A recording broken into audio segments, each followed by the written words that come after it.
Bem, estamos estudando, voltando aqui para os nossos, depois de uma pausa longa, os nossos estudos em Hebreus, na Epístola aos Hebreus. A Epístola aos Hebreus foi escrita a crentes judeus que estavam fugindo da perseguição. Começou lá em Atos capítulo 8, verso 1, ainda imposta por Saulo, e depois se estendeu. Os judeus começaram a perseguir os judeus que se converteram ao Senhor Jesus Cristo. E devido à perseguição, não é uma perseguiçãozinha qualquer aqui que a gente está falando, não. Essa perseguição aqui, ela trata da vida, risco de morte mesmo. Eles estavam fugindo com suas famílias e poderiam ser mortos. Os judeus eram bem violentos naquele período, tanto que o Império Romano nem mexia muito, né, com a província da Judéia, com receio. E então, esses irmãos corriam risco de morte. Não era qualquer perseguição, era uma grande perseguição. Aí você imagina hoje, se fosse no nosso contexto aqui uma perseguição como essa, como nós reagiríamos? Permaneceríamos fiéis a Cristo ou abandonaríamos a fé? Era muito fácil para eles, entre aspas, né? Se eles negassem Jesus, estava tudo bem. Se eles voltassem para o judaísmo, voltassem para seguir a lei de Moisés como meio de salvação, voltassem para a velha aliança, não tem mais risco de morte. Viviam bem, não tinha problema nenhum. Mas se você quer seguir esse caminho do Nazareno, do Senhor Jesus Cristo, aí você pode perder a sua vida, ou podem matar sua esposa ou seus filhos. Por conta disso, esses irmãos estavam fracos na fé. Eles estavam pendendo para deixar Jesus. Em momento nenhum, o autor da epístola diz que eles abandonaram a fé, eles apostataram da fé. Mas o autor dessa epístola sempre mostra o quanto eles estavam fraquinhos, ao ponto de deixar Jesus e voltar para o judaísmo. Nós lemos no capítulo 1 que Cristo é suficiente para afirmar a nossa fé. Jesus, ele é Deus como o Pai é Deus. Jesus esteve na criação do mundo, Jesus sustenta todas as coisas, como o Pai sustenta todas as coisas. Jesus não é um Deus menor, como os testemunhos de Jeová professam. Jesus é Deus, como o Pai é Deus, como o Espírito Santo é Deus. É a Trindade, os três são Deus em essência igual, com o mesmo poder, magnitude, e os três devem ser louvados. No entanto, a gente sabe que tem as funções de cada um. O Pai é aquele que é o Senhor dos exércitos. Jesus é aquela pessoa da Trindade que veio para morrer na cruz, é o nosso advogado, é o nosso intercessor. E o Espírito Santo é aquela pessoa da Trindade que nos dá forças hoje para vivermos a palavra de Deus, para obedecermos o Evangelho do Senhor Jesus, para conseguirmos enfrentar as tentações e provações. O Espírito Santo é essa pessoa da Trindade que age diretamente em nós. Olhe, não duvide disso. Quando vêm os pecados e as provações, a nossa tendência é dizer, eu não aguento, eu não consigo. Mas pela palavra de Deus, que é a verdade, nós aguentamos sim. Nós conseguimos sim. Porque o Espírito Santo de Deus está em nós e age em nós. Talvez nós não acreditemos no poder do Espírito, mas Ele é Deus e Ele age em nós para vencermos todas as provações, inclusive esta, que estes que receberam essa carta estavam passando. Provação tamanha que talvez nenhum de nós aqui passou. Risco de ser morto por causa do nome do Senhor Jesus. Creio eu falo por mim, eu não entendo o que é estar a ponto de perder a vida por causa de Jesus. Eu acredito que só dá para entender quem passa por situações semelhantes. Existem irmãos nossos espalhados pelo mundo aí que enfrentam a morte por causa do Senhor Jesus, em países muçulmanos, em países de outras ordens. E então vimos também um argumento do versículo 5 ao 14, onde observamos que Jesus é maior do que os anjos. Eles, na fraqueza deles, estavam apelando até para os anjos, talvez até adorando anjos, provavelmente. O autor da epístola cita vários textos, inclusive o Salmo 2, para provar que Jesus ele é superior aos anjos. Não adore os anjos. E então, no capítulo 2, que é o capítulo que nós estamos observando, nós vimos do versículo 1 ao 4, que é o evangelho que firma a nossa fé. Olha o que nós lemos no verso 1, Hebreus 2, 1. Por esta razão, importa que nos apeguemos com mais firmeza às verdades ouvidas, para que delas jamais nos desviemos. Quando uma pessoa está perto de se afastar de Jesus, está vivendo em incredulidade ou em tamanha tentação, o que é que ela deve fazer? Aqui, se apegue à verdade com mais intensidade. Esse é o método. Está aqui, revelado na Escritura. Se apegue com mais firmeza à revelação de Deus. Às vezes nós fazemos o contrário. Quando passamos por provações, esquecemos de ler a Bíblia. Esquecemos de buscar Deus em oração. O método é simples. É buscar o Senhor Jesus na sua vida, através da Escritura. Toda essa carta ela é muito cristológica. Ela fala muito do Senhor Jesus Cristo, porque não existe outro método. É buscar Jesus. Só Ele fortalece a nossa vida. É olhar para Ele, mirar-se nele e ver na Bíblia o que é que a Escritura diz sobre Ele. E, obviamente, se dedicar à oração. Ainda no verso 2, do capítulo 2, nós lemos: se, pois, se tornou firme a palavra falada por meio de anjos, e toda transgressão ou desobediência recebeu justo castigo, como escaparemos nós, se negligenciarmos tão grande salvação? Ou seja, se isso for possível e não é, como eu posso ser salvo se eu estou rejeitando Jesus? Hoje, na modernidade, criamos aquela ideia do crente desviado. Olha, nós não sabemos se a pessoa que se afastou é crente ou não. Nós sabemos de uma coisa: os crentes, eles são observados pelos seus frutos. Domingo passado vimos sobre a perseverança dos santos. Aquele que é crente persevera no Senhor, com risco de morte, com doença, com pobreza, com terremoto, com guerra, com o que for. Porque o que Deus fez em nós é além da humanidade, é sobre-humano, é divino. A nossa conversão não depende de uma aceitação humana, é de Deus. O crente, ele persevera, ele está firme. Hoje nós temos a bênção de viver uma vida confortável, não somos perseguidos pela nossa fé. Por isso, como igreja, temos que trabalhar para orar pelos que são perseguidos, sustentar os missionários que estão em outras localidades do mundo sendo perseguidos e também os que não são perseguidos. Essa é a missão da igreja. Obviamente, a glória de Deus, adorar ao Senhor, mas também a igreja é a agência missionária para que o evangelho do Senhor Jesus se espalhe por todo o mundo. Você, como igreja, você tem que ter isso em mente. Igreja vai ter um papo, jogos e petiscos. Isso é maravilhoso, comunhão, coisa gostosa. Mas o nosso irmão está lá sendo perseguido. Vamos deixar de ter o papo, jogos e petiscos? Não. Vamos ter comunhão, vamos trazer uma alimentação e nos congratular aqui. No entanto, temos que lembrar dos nossos irmãos que precisam de oração e até de sustento financeiro. Se isso fosse possível, e não é, eu dizer: Senhor Jesus, não quero mais o Senhor. Retira aí a minha salvação, não quero mais. Isso não é possível. Mas, hipoteticamente, se fosse, não havia mais salvação para mim. Estou perdido completamente. Porque eu rejeitei a única forma de salvação, através do sangue do Senhor Jesus Cristo. Lembrando, isso não é possível. Por isso, nós lemos no versículo 3, como escaparemos nós se negligenciarmos tão grande salvação? Era o que esses irmãos estavam demonstrando fazer. Eles estavam demonstrando. Se eles negligenciaram ou não, era Deus que iria tratar com eles. Mas a atitude humana deles, as obras deles, eram obras de quem estava se afastando de Jesus. E então entramos no texto que nós começamos a investigar alguns domingos atrás, do verso 5 ao verso 18, cujo tema principal é Jesus, o Senhor Jesus Cristo. Estes versículos, eles tratam da obra do Senhor Jesus Cristo por nós, do que Jesus Cristo fez por nós, para que jamais nos desviemos do caminho do Senhor.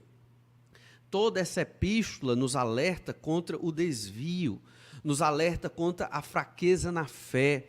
E alguns crentes podem estar desviados e não percebem, quando estão vivendo tão distantes do Senhor Jesus Cristo. Mas, crendo em Jesus, pelo que Ele é e fez por nós, nós temos condição de ficar firmes na fé no Senhor Jesus Cristo. É só o Senhor Jesus que nos sustenta. Toda essa epístola vai tratar disso, mas especificamente dos versos 5 ao 18 nós temos bons argumentos que mostram que somente com Cristo podemos ficar firmes na fé. Vimos um primeiro momento. Jesus domina sobre tudo, apesar de não vermos ainda. O Senhor Jesus, ele domina sobre todas as coisas. O presidente eleito, independente de quem foi do querer do Senhor Jesus Cristo. As guerras que ocorrem ou que cessam no mundo, independente do motivo, foi do querer do Senhor Jesus. Os que nascem, os que morrem, foi do querer do Senhor Jesus. Ele domina sobre todas as coisas. Por isso devemos estar firmes e fiéis nele. Nós observamos essa verdade no verso 5 ao verso 9. Olha aí na sua Bíblia, vamos ler, porque esse texto já foi bem explorado, então vamos apenas ler para recapitular. Verso 5 diz: pois não foi a anjos que suscitou o mundo, que há de vir, sobre o qual estamos falando. Novamente, veja, ele fala dos anjos, né? E diz mais: antes alguém, em certo lugar, deu pleno testemunho, dizendo: que é o homem que dele te lembres, ou o filho do homem que o visites? Fizeste-o por um pouco menor que os anjos, de glória e de honra o coroaste, e o constituíste sobre as obras das tuas mãos. Todas as coisas sujeitaste debaixo dos seus pés. Está falando aqui do Messias, do Senhor Jesus. Ora, desde que lhe sujeitou todas as coisas, nada deixou fora do seu domínio. Agora, porém, ainda não vemos todas as coisas a ele sujeitas. Vemos, todavia, aquele que, por um pouco, tendo sido feito menor do que os anjos, Jesus, por causa do sofrimento da morte, foi coroado de glória e de honra, para que pela graça de Deus provasse a morte por todo homem. Jesus domina sobre tudo, apesar de não vermos ainda o domínio do Senhor Jesus Cristo. Observe o texto que nós lemos, todas as coisas estão sujeitas ao Senhor Jesus Cristo. Ele domina sobre tudo o que vai acontecer. Imagine esses irmãos aqui, fugindo da perseguição dos seus próprios compatriotas judeus. A mensagem é: Jesus domina sobre a morte. Vocês só serão mortos se Jesus quiser. E mesmo sem perseguição, nós somente morreremos, a forma de morrermos, que é um temor que nós temos, está debaixo da soberania do Senhor Jesus Cristo, porque Ele é Deus como o Pai é Deus também. Ou seja, não tema, não tema. Você não precisa ter medo, porque Jesus domina sobre tudo. Você não está vendo. Você não está vendo Jesus, você não está vendo Ele sentado no trono, governando todas as coisas, e por falta da nossa fé, nós duvidamos do poder do Senhor. Mas lembre-se disso, quando você for provado na sua fé, testado na sua fidelidade com relação a Deus e a sua palavra, lembre-se disso, o Senhor Jesus, Ele domina sobre tudo, tudo está debaixo dos pés do Senhor Jesus Cristo. Agora, porém, ainda não vemos todas as coisas a Ele sujeitas. Um dia, tudo será sujeito a Jesus. A política, a economia, o mercado, se é que vai haver mercado no novo céu e na nova terra, acredito que não. Tudo, todas as nações se prostrarão diante do Senhor Jesus Cristo. O nosso evangelho, ele não é um evangelho de autoajuda. A mensagem de Jesus não é para resolver o seu problema imediato hoje. O evangelho do Senhor Jesus Cristo, a palavra de Deus, a Bíblia Sagrada, ela fala do plano de Deus para todas as nações. Nós somos apenas uma partículazinha, um pedaço desse plano. Nós temos uma responsabilidade como igreja. Eu e você temos uma responsabilidade como filhos de Deus, nós que cremos no Senhor Jesus Cristo, até a volta do Senhor Jesus, a responsabilidade de proclamar este evangelho, proclamar o reino de Deus até que ele venha. Essa é a nossa responsabilidade e, obviamente, adorar a Deus na igreja, como também estamos fazendo. Mas lembre-se, o Senhor Jesus em breve sujeitará todas as coisas. Por isso, não tema a perseguição. Não somos perseguidos como esses irmãos aqui, mas somos perseguidos de outras formas. Às vezes somos constrangidos por causa da nossa fé. E não podemos revidar, somos ovelhas. Não podemos revidar. Temos que proclamar o amor do Senhor Jesus Cristo, não é verdade? Temos que pregar o evangelho do Senhor Jesus, temos que ensinar a verdade da palavra de Deus. Mas também no verso 9, olha quem é esse Senhor soberano sobre tudo. Aquele que por um pouco, tendo sido feito menor do que os anjos, Jesus, por causa do sofrimento da morte dele, foi coroado de glória e de honra, para que pela graça de Deus provasse a morte por todo homem. O Senhor Jesus domina sobre tudo, inclusive sobre a morte. Jesus foi morto na cruz para conquistar o nosso grande inimigo, a morte. Haveremos de morrer fisicamente, se Jesus não voltar primeiro. Haveremos de morrer fisicamente, mas não ficaremos na morte eterna. Existe a morte física, a Bíblia fala da morte eterna, é a morte no inferno, um local preparado para o diabo, os seus anjos e todos aqueles que escolheram viver no pecado. É uma escolha de cada ser humano. E não estamos falando de escolher uma religião A, uma religião B, não. Só existe um caminho que retira uma pessoa do inferno. Esse caminho é o Senhor Jesus Cristo. A igreja é o corpo de Cristo e é por meio do evangelho pregado pelos servos de Deus, que retira aquela pessoa da condenação do inferno. Então, o Senhor Jesus morreu numa cruz para nos livrar desta condenação da morte eterna. Mas vimos também ainda, do verso 10 ao verso 13, outra verdade. Jesus ele foi aperfeiçoado, que é uma palavra difícil de entender nesse texto. Jesus foi aperfeiçoado para sermos irmãos dele. Veja que tudo tem a ver com Jesus, tudo, ele domina sobre tudo. Ele foi aperfeiçoado para nos aperfeiçoar. Em que sentido? Deixamos de ser inimigos de Deus, porque aquele que não tem Jesus, segundo Romanos, capítulo 5, ele é inimigo de Deus. Ah, sou não, pastor, sou não. Bem, isso é o que você diz. Comparando com o que a Bíblia diz, eu prefiro crer na Bíblia. E a Bíblia diz que se você não creu no Senhor Jesus, você não está do lado de Deus. Você está numa situação ruim. Mas o Senhor é misericordioso. Se você se arrepender do seu pecado, confessar Jesus como seu Senhor, você que não creu em Jesus, Ele lhe recebe, certamente, por causa do sacrifício do Senhor Jesus Cristo. Jesus foi aperfeiçoado para sermos não inimigos, mas para sermos irmãos. Olha que situação, que posição que o sacrifício de Cristo nos colocou. Somos da família de Deus, não somos escravos, não somos servos somente, somos da família, somos filhos do Pai por adoção e irmãos do Senhor Jesus Cristo, também, obviamente, por adoção. Olha o verso 10.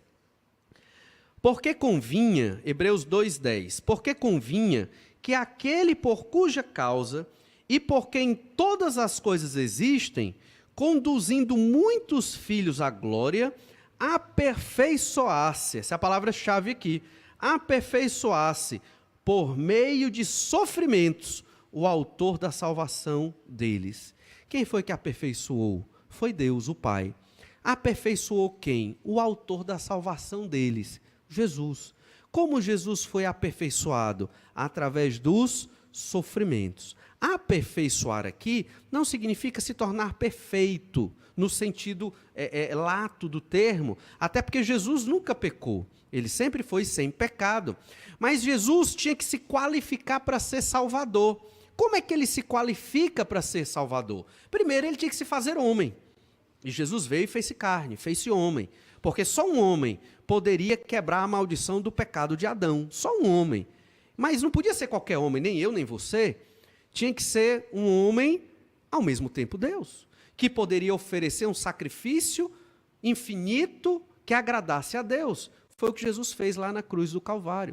Por isso não é mais necessário sacrificar o cordeiro todo momento de culto e de adoração a Deus, como era feito no Antigo Testamento. Porque o Cordeiro de Deus ele é suficiente para apaziguar a ira de Deus e suprir as exigências da condenação de Deus para com os pecadores. Jesus foi condenado no nosso lugar. E então, o Senhor Jesus aqui foi aperfeiçoado em que sentido? Ele teve que sofrer a morte para se tornar qualificado para nos salvar da condenação dos nossos pecados. Se Jesus não morresse na cruz, não haveria salvação. Se o justo não morresse pelos injustos, não haveria esperança de redenção, porque o pecado, ele não foi expiado. A condenação ainda estava aí. E aí, como é que eu poderia pagar pela minha condenação? Impossível, porque o pecador, o que é que eu tenho para oferecer a Deus? Absolutamente nada. Mesmo que eu ofereça toda a minha vida, não significa nada para o Senhor, porque ela é completamente corrompida pelo pecado. Vimos isso semana passada, na Conferência da Reforma, a depravação total. O pecado corrompeu tudo do nosso ser. Não ficou nada de bom, nada de bom. Jesus, Deus e homem, veio à Terra para morrer como substituto de alguns, para salvar alguns, aqueles que haveriam de crer e haverão de crer. E então, o verso 11, nós lemos ainda: pois tanto o que santifica, que é Deus, como os que são santificados, nós, todos vêm de um só. Por isso é que ele não se envergonha de lhes chamar irmãos. Perdão, que santifica, que é Jesus, né? Tanto o que santifica como os que são santificados, todos vêm de um só. Esse que vem de um só, vem de Deus. Por isso é que ele, Jesus, não se envergonha de lhes chamar irmãos. Então, o Senhor Jesus foi aperfeiçoado no sofrimento, qualificado para nos salvar através da morte na cruz, para que nós fôssemos irmãos dele. O que é que Jesus ganhou com isso? Na verdade, nada. Ele é Deus, ele sempre teve tudo, ele não ganhou nada. Mas por que Jesus fez isso? Porque Deus é amor, irmãos. O Senhor é amor. O amor genuíno, bíblico, segundo o caráter de Deus, é aquele amor que não espera nada em troca. Mesmo quando a pessoa é decepcionada, mesmo quando é traída ou frustrada. Para nós esse amor é muito difícil. Estamos aprendendo, temos condição de viver esse amor? Temos, pelo poder do Espírito Santo de Deus, é milagre. Mas o ser humano natural, sem Cristo, não tem condição. Ele não vai amar esse amor que não espera nada em troca, somente dá, pela alegria e o prazer de dar. Para nós isso é muito, muito difícil. Um exemplo disso são os nossos casamentos, né? Nós temos que viver esse tipo de amor, um amor onde nós só ofertamos. Mas não tem para onde, em um momento ou outro você quer um pouquinho, né? Você quer um pouco de reciprocidade, de consideração, de afeto. Às vezes só dar, você chega ao ponto de não se sentir tão bem. Por que está acontecendo dessa forma? E às vezes acontece isso, às vezes é unilateral, o que não é bíblico. Né? Porque se todos os dois cônjuges dentro de um relacionamento estiverem seguindo o amor de Cristo, um dando o máximo de amor ao outro que pode, é o céu na terra, Mas, infelizmente, por causa do nosso pecado, não conseguimos viver esse amor plenamente. Por isso que eu digo, e é bíblico, estamos aprendendo a viver esse amor e vamos aprendendo até a volta do Senhor Jesus Cristo. E então, no verso 12, o autor da Epístola aos Hebreus cita, mais uma vez, o Antigo Testamento. Verso 12 nós lemos, dizendo: a meus irmãos declararei o teu nome, cantar-te-ei louvores no meio da congregação. E outra vez, eu porei nele a minha confiança. E ainda, eis aqui estou eu e os filhos que Deus me deu. Então, veja que todos esses textos são muito bem embasados com a verdade do Antigo Testamento. O autor ele não disse nada da cabeça dele próprio, mas ele se fundamentou nos textos do Antigo Testamento. Estudamos até essa quinta-feira, nesses 15 encontros, sobre o Pentateuco, 5 primeiros livros da Bíblia, porque Deuteronômio, por exemplo, é um dos livros mais citados no Novo Testamento.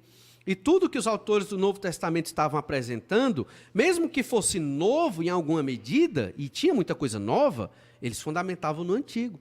Então você tem que ler a Bíblia toda. Se você ainda é aquele crente que pega o versículo da sorte do dia Irmão, você está longe, você está tão longe de conhecer o poder do Senhor, porque a gente só conhece Deus pela palavra. Você não tem como conhecer Deus sem ler a palavra, não dá. Eu sou muito sincero nisso, não tem como. Não tem como. Agora, você também pode morrer de estudar a Bíblia, e se você não a praticar, como estudamos hoje pela manhã, você vai ser um religioso, né? E não vai também conhecer o Senhor. É necessário ler, refletir e viver a Escritura. Aí sim, você começa a conhecer mais de Deus. E aí você começa a amar o Senhor. E fazer as coisas por causa de Deus, não por causa da religião. Não por causa do grupo, não por causa dos pastores, não por causa de uma norma que foi colocada, mesmo que seja boa a norma, mas não por causa da norma. Mas você faz por causa de Deus. Por que é que eu tenho que vir à igreja? Por causa do Senhor. Porque Ele diz que eu tenho que estar na igreja para adorá-lo. Por que eu tenho que falar de Jesus para as pessoas? Porque Deus diz. Eu estou amenizando aqui, na verdade Deus manda, né? Nós falarmos do Evangelho para as pessoas. Por que eu tenho que amar o meu inimigo? E tantas outras coisas. Porque Deus mandou que nós tenhamos que fazer. Se eu não faço por amor a Deus, eu faço sem vontade. Muitas vezes nem faço. Mas quando eu entendo um pouco mais quem é o Senhor, o tanto do sacrifício que o Senhor Jesus Cristo fez por nós, mesmo com a perseguição, risco de morte, eu quero Jesus. Eu quero Jesus. Essa é a intenção, a atitude correta de todo aquele que creu no nome do Senhor Jesus Cristo. Eu sei que a vida não é fácil, né? Nós sabemos disso. Existem muitas barreiras, existe o cansaço do dia a dia, existe as metas a serem cumpridas nos trabalhos aqui de cada um, nos estudos de cada um. Eu sei que é uma luta para conseguirmos chegar aqui para adorar a Deus, sei disso. Fatores econômicos, fatores de saúde, fatores familiares, é um sistema de pecado ao nosso redor que tenta nos frear para não vivermos a verdade de Deus. Eu sei disso. E eu sei que cada um tem uma desculpa da mais elaborada, da mais bonita do que a do outro. Eu sei disso. Mas, irmãos, não tem desculpa. Nós temos que fazer mais do que o que nós podemos para honrar e glorificar o Senhor nosso Deus. Porque mesmo fazendo isso, ainda é pouco para o que Deus merece. E lembre-se disso, isso é adorar. Adorar não é só cantar música bonita com a mão levantada. A gente nem faz isso aqui, né? Com a mão levantada. Adorar não é só isso, não. Você pode estar cantando aqui e não está adorando. Agora, se você passou a semana lutando contra o seu pecado, a semana lutando para ler sua Bíblia, em oração, lutando contra aqueles que não querem saber de Deus no seu trabalho, na sua escola, lutando em amor, viu? Lutando em amor, né? Amando, pregando, testemunhando. Quando você chega no domingo e vê os irmãos, é uma bênção, né? É uma alegria viver no meio do povo de Deus. E você entoa esses cânticos de outra forma, porque você passou a semana lutando pelo Evangelho do Senhor Jesus Cristo. E então, a última verdade, Jesus nos livra do pavor da morte para termos vida. Quando Jesus morre na cruz, Ele nos livra do medo da morte. Esses irmãos que receberam essa carta estavam com medo de morrer. O judeu não brincava, não. Quando tinha um adultério, eles pegavam logo em pedra, e não era brita. Era mais para paralelepípedo, né? Eles pegavam pedras grandes. Quanto maior o judeu se sentia mais poderoso, ele pegava uma grande pedra para jogar naquele pecador, segundo a lei de Moisés. No caso, eu dei o exemplo do adultério, mas tinha outros exemplos. O filho rebelde era apedrejado também. Era apedrejado, né? Então, segundo a lei de Moisés, hoje essa lei não se aplica a nós, obviamente. Mas isso é para mostrar que o judeu, ele tinha aquela veia bem aguerrida. E então, se alguém está pregando diferente na cabeça deles da lei de Moisés, vamos matar Saulo. Saulo só se converteu pela graça de Deus, poder de Deus. Se não fosse, não tinha se convertido. Grande perseguidor da igreja. Deus teve que derrubar ele do cavalo, cegá-lo, passou 3 dias cego, refletindo, para ele poder crer no Senhor Jesus. Era um homem duro, mas Deus o quebrou. Ainda disse, você será um vaso, né? Um vaso que, digamos assim, teria muitos sofrimentos, né? Muitas dificuldades, ele mesmo, ao pregar o Evangelho. E realmente passou por muito sofrimento o apóstolo Paulo. Então, essa é a mensagem que nós devemos retirar desses versículos. Jesus, o Senhor, nos livra do pavor, do medo, da morte, para nós termos vida nele. Olha Hebreus capítulo 2, verso 14 e 15. Visto, pois, que os filhos têm participação comum de carne e sangue, destes também ele igualmente participou, para que por sua morte destruísse aquele que tem o poder da morte, a saber, o diabo, e livrasse todos que pelo pavor da morte estavam sujeitos à escravidão por toda a vida. Além de ser um texto muito poético, é uma verdade muito profunda. Jesus, assim como tem os pais que têm os seus filhos, Jesus nasceu da Virgem Maria para poder ter uma natureza humana. Obviamente, o milagre do Espírito Santo de Deus ali, concebendo ali, gerando uma criança que era Deus e é Deus também no ventre de Maria. E então o Senhor Jesus, tendo essa carne, esse sangue, o que é que ele fez? Participou. Para que por sua morte destruísse quem? O próprio diabo. O diabo, no momento da crucificação do Senhor Jesus, ele foi destruído.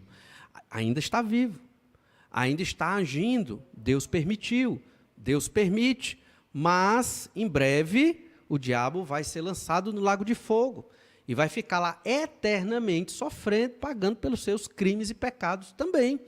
Não pense que o diabo está no inferno reinando num trono. Isso não existe.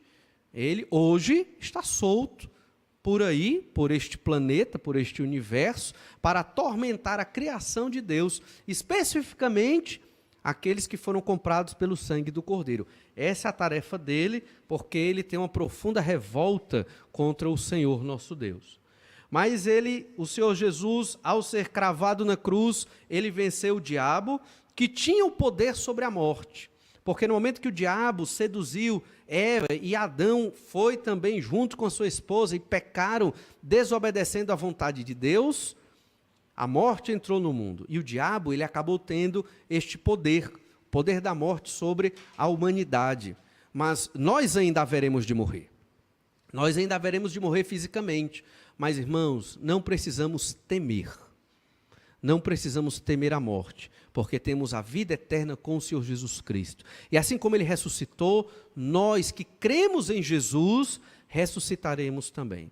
E a fé em Jesus não é só para pessoas boas, não é só para pessoas educadas. A fé no Senhor Jesus Cristo, ela é para todo pecador que vier a crer nele. E se você ainda não creu, arrependa-se do seu pecado e creia no Senhor Jesus Cristo. 1 Coríntios, capítulo 15, verso 54, nos fala dessa conquista de Jesus sobre a morte. E uma conquista para nós. 1 Coríntios 15, verso 54. E diz assim: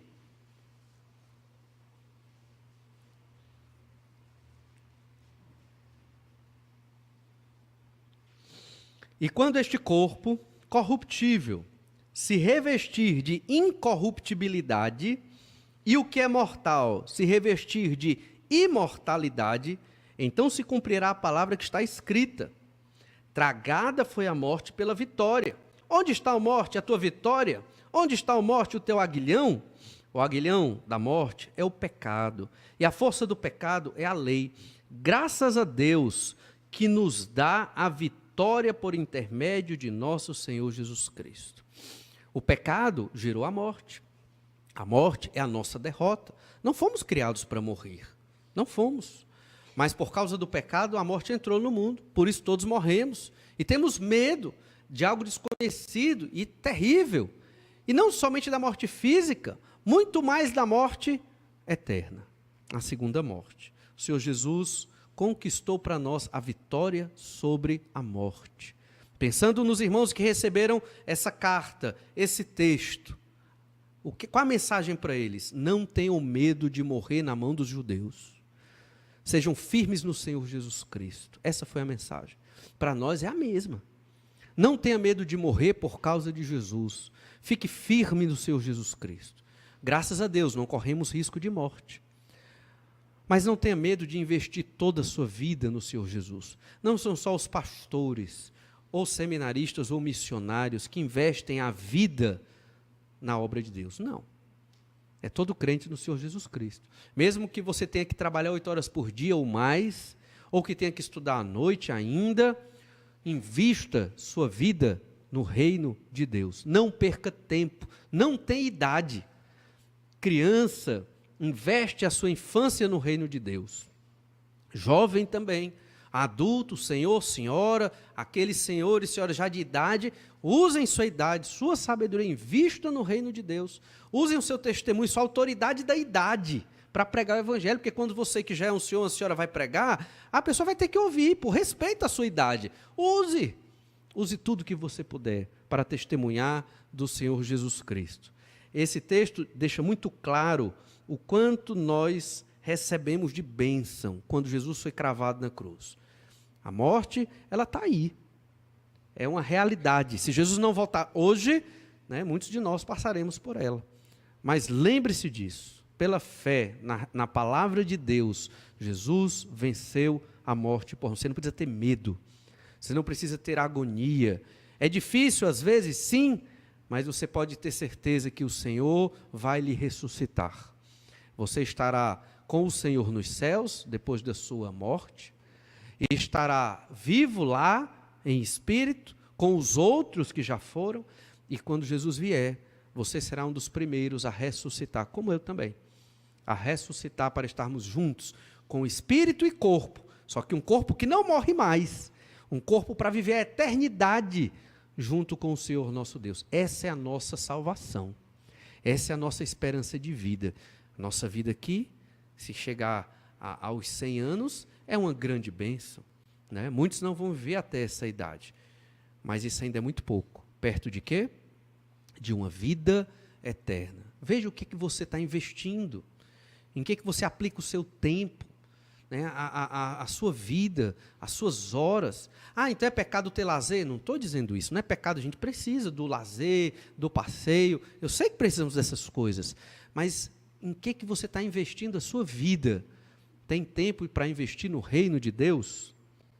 E então, verso 16, Hebreus 2, verso 16, nós lemos assim: pois ele evidentemente não socorre anjos, mas socorre a descendência de Abraão. Interessante aqui, novamente ele fala dos anjos.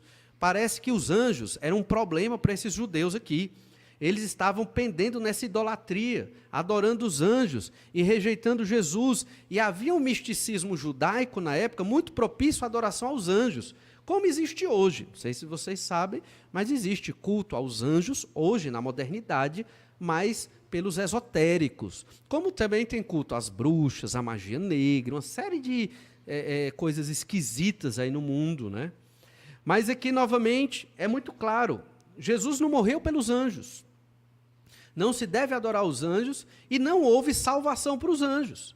Se uma parte dos anjos se corrompeu e seguiu Satanás e pecou, foram condenados. É o que nós chamamos de demônios. São esses anjos caídos, rejeitaram a pessoa de Deus, pecaram como nós pecamos, mas não tem salvação para os anjos. Aí a pergunta na sua cabeça, eu já sei qual é. Por quê? Não sei. Não está na Bíblia, não dá para saber. Mas uma coisa eu sei, para nós teve salvação.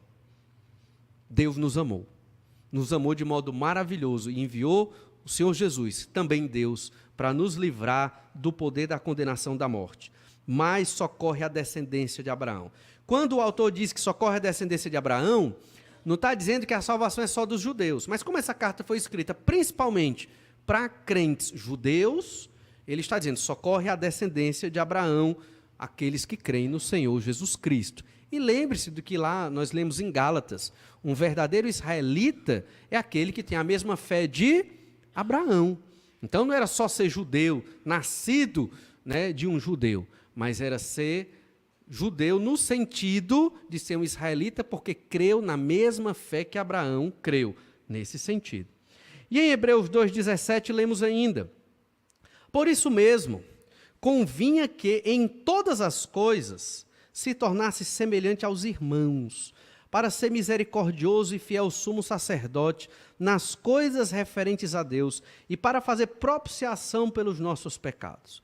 Então, o Senhor Jesus, semelhante aos homens, ele foi o sumo sacerdote e ele se ofereceu como sacrifício. Ele era o ofertante e o próprio sacrifício. Ao mesmo tempo, Jesus fez tudo isso como propiciação pelos nossos pecados.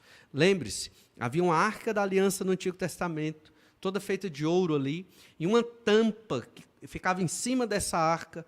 Essa tampa era chamada propiciatório. Palavra complicada, mas não tem uma tradução melhor para essa palavra, e que significa apaziguar a ira. Era ali que uma vez por ano, na velha aliança, o sangue do cordeiro era jogado sobre essa tampa para apaziguar a ira de Deus com relação aos pecados do povo de Israel. Era um gesto simbólico que apontava para o sacrifício do Senhor Jesus Cristo. A tampa, o propiciatório, tinham 2 anjos feitos de ouro, simbolizando o trono de Deus, porque na revelação nós vemos que Deus está entronizado entre os querubins, os anjos ao redor do trono do Senhor, hoje, na morada celestial do Senhor nosso Deus. E então Jesus veio ser propiciação pelos pecados do povo. E então no verso 18 nós lemos: pois naquilo que ele mesmo sofreu, Jesus, tendo sido tentado, é poderoso para socorrer os que são tentados. Todos nós somos tentados. Tentado aqui, provados, tentados. A perseguição era a tentação ali naquele momento dos que receberam essa epístola. Jesus é poderoso para socorrer vocês que estão com medo de morrer na mão dos judeus, porque são crentes no Senhor Jesus Cristo. Irmãos, Deus é poderoso para nos socorrer no meio de toda e qualquer tentação. Não tem tentação que seja acima das nossas possibilidades humanas. E Deus sempre provê o escape. Ou seja, quando pecamos, é porque queremos pecar. Ninguém peca sem querer. Quando se peca, é querendo. Então sempre temos que pedir perdão, sem dar desculpas a Deus. Senhor, me perdoa porque eu pequei. Pequei mesmo. E pecamos porque queremos pecar. Não é, foi sem querer, foi um descuido, Senhor. Não foi. Não foi. Nós pecamos porque temos a propensão ao pecado, e se não estivermos vigilantes no Senhor Jesus, escolheremos o pecado. Jesus é poderoso para socorrer os que são tentados. Se você é tentado, provado na sua vida, em várias situações, o Senhor é poderoso para te socorrer. Você peca, eu peco, se nós quisermos. Tem alguns textos interessantes que nos falam sobre a tentação e a provação dentro da Escritura. Isso mostra a natureza da nossa fé. Sempre seremos provados. Sempre. Não vai ter um momento na vida de um crente em que, em uma medida ou em outra, ele será testado. Lá em 1 Pedro, capítulo 4, verso 12, nós lemos assim: Amados, 1 Pedro 4, 12, Amados, não estranheis o fogo que arde, o fogo ardente que surge no meio de vós, destinado a provar-vos, como se alguma coisa extraordinária vos estivesse acontecendo. Ou seja, não estranhe. É comum os crentes serem provados e testados. Por quê? Porque somos estranhos no meio de um mundo de pecado. Jovens que buscam se casar virgens. Isso é estranho no meio desse mundo. É estranho, né? Casais que são fiéis, que buscam a fidelidade um ao outro acima de qualquer coisa, menos acima de Deus, é claro. Isso é estranho no mundo de hoje. Casais que têm 10 anos de casado, para as pessoas que não são crentes em Jesus, como conseguiu? Como isso é possível? E para nós, 10 anos de casado é um casal jovem ainda, né, que ainda está aprendendo as coisas da vida de casado. Então, a nossa vida é diferente, porque a nossa ética, a vontade do Senhor exige de nós um comportamento diferente, e naturalmente acabamos sendo assim, não porque somos melhores do que ninguém, mas é porque o sangue do Senhor nos libertou, do nosso pecado e hoje podemos escolher Deus na nossa vida todo dia. Então não estranhe quando vier o fogo ardente da provação. 1 Pedro é uma epístola que trata do sofrimento, inclusive de perseguição também. E ele diz, não estranhe, é isso mesmo. É isso mesmo. O crente, ele sempre vai lutar contra o pecado, contra as perseguições. Segundo os Coríntios 13, verso 5, olha aí, segundo os Coríntios 13, verso 5. Examinai-vos a vós mesmos, se realmente estáis na fé. Provai-vos a vós mesmos, ou não reconheceis que Jesus Cristo está em vós, se não é que já estáis reprovados. Examine-se. Constantemente a Escritura pede para que nos examinemos se estamos em Cristo. Por quê? Lembra do domingo passado? Aquele que creu em Jesus, ele persevera até ao fim. O que nos sustenta não é uma religião, uma moralidade humana. O que nos sustenta, irmãos, é o poder de Deus. É a graça de Deus. Não é algo humano. Entenda. Não é algo em mim ou em você que te faz bom e te faz estar firme no meio desse mundo de pecado. Não. É o poder de Deus, é a graça de Deus, por isso que toda a glória é de Deus. Até quando você é um crente fiel, a glória é de Deus, não é sua. Examine-se. E 1 Coríntios 10, 13, que nos serve de um grande conforto. 1 Coríntios 10, 13, nós lemos: não vos sobreveio tentação que não fosse humana, mas Deus é fiel, e não permitirá que sejais tentado além das vossas forças. Você não vai ser tentado além das suas forças. Pelo contrário, juntamente com a tentação, vos proverá livramento, de sorte que a possais suportar. Pecamos porque queremos. Não tem tentação acima do que podemos suportar. Temos o Espírito Santo de Deus nas nossas vidas, temos a palavra de Deus diante de nós, e temos que reconhecer os nossos pecados, confessar, pedir perdão e permanecer firmes no Senhor Jesus Cristo. Essa dinâmica de confessar pecado nos livra da incredulidade. O Espírito Santo de Deus é quem nos firma, e a quem nós devemos olhar? Jesus. Quando o crente está fraco, por várias razões, ou porque deixou de ler Bíblia, ou deixou de orar, ou deixou de vir para a igreja, por várias razões, ou às vezes por uma tribulação grande na sua vida, ele enfraqueceu, às vezes até a questão física nos enfraquece muitas vezes, na vida espiritual, ele começa a questionar. Questionar o quê? Se a igreja presta, se o pastor presta, e ele começa a olhar para os pecadores ao redor, e esquece de olhar para Cristo. Se você olhar para mim, você vai ver um pecador. Entenda isso, eu não sou padre. Entende? Não entendeu, não? Porque para o católico, o padre é quase que uma pessoa sem pecado. Pastor não é padre, pastor é pastor, é pecador, como você, do mesmo jeito que você. Entende? Do mesmo jeitinho. Não muda nada. Entendeu? Então, assim como eu sou pecador e você é pecador, nós temos que buscar a palavra do Senhor e uma vida de oração para estarmos firmes. Mas não podemos olhar para os pecados dos outros, porque isso não vai te fortalecer. Porque todo mundo aqui tem pecado. E todo mundo aqui todo dia peca, ou não é? Aquele que diz que não peca é o quê? Mentiroso, 1 João, né? Todo mundo peca. Então, se você quiser, irmãos, olhar para os defeitos de cada um, você vai achar um monte. Em cada irmão, esse aqui é desse jeito, aquele, o pastor é assim, o outro pastor é daquele. Você vai encontrar. Aí sabe o que vai acontecer? Você vai fraquejar na fé, vai ficar tipo esses irmãos aqui.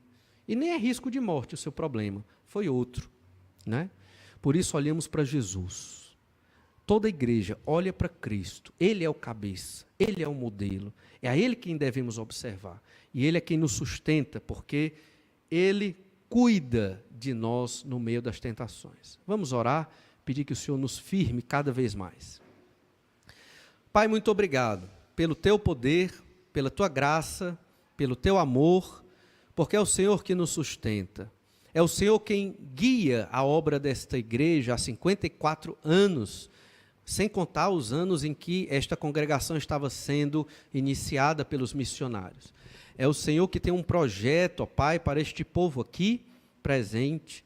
O Senhor tem um projeto para que nós glorifiquemos o nome do Senhor.